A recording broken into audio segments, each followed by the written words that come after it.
কোরআনের পর সর্বোত্তম বাক্য হল সুবহানাল্লাহ ওয়ালহামদুলিল্লাহ ওয়ালা ইলাহা ইল্লাল্লাহ ওয়াল্লাহু আকবার ওয়ালা হাওলা ওয়ালা কুওয়াতা ইল্লা বিল্লাহ। কেনই বা তার সর্বোত্তম বাক্য হবে না? এর প্রতিটি অংশে রয়েছে আল্লাহর স্তুতি, তাওহীদের স্বীকৃতি।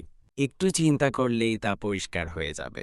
যেমন সুবহানাল্লাহ অর্থ আল্লাহর তাআলা পবিত্র, যাবতীয় মানবীয় গুণাবলী, দোষ ত্রুটি এবং সাদৃশ্য থেকে তিনি মুক্ত ও পবিত্র।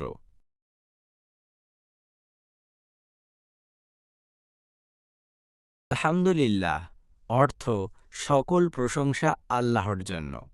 তিনি কথা, কর্ম ও গুণগত দিক দিয়ে স্বয়ংসম্পূর্ণ, সর্বদিক দিয়ে পরিপূর্ণ।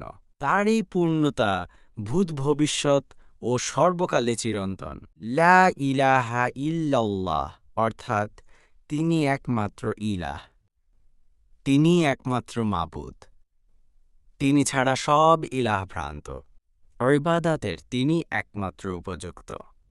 যে ব্যক্তি আল্লাহ ব্যতীত অন্য কারো উপাসনা করে তার দৃষ্টান্ত হলো ওই ব্যক্তির মতো যে মাকড়সার জাল দিয়ে ঘর বানায়।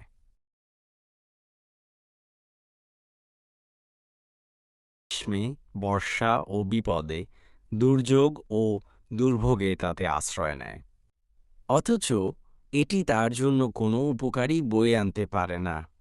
আল্লাহু আকবার অর্থ তিনি মহান, তিনি সবকিছু থেকে মহান, সম্মানিত, ক্ষমতাধর, পরাক্রমশালী, রক্ষণাবেক্ষণকারী, সর্বদ্রষ্টা, সর্বশ্রোতা, সর্বজ্ঞ ও প্রজ্ঞাময়।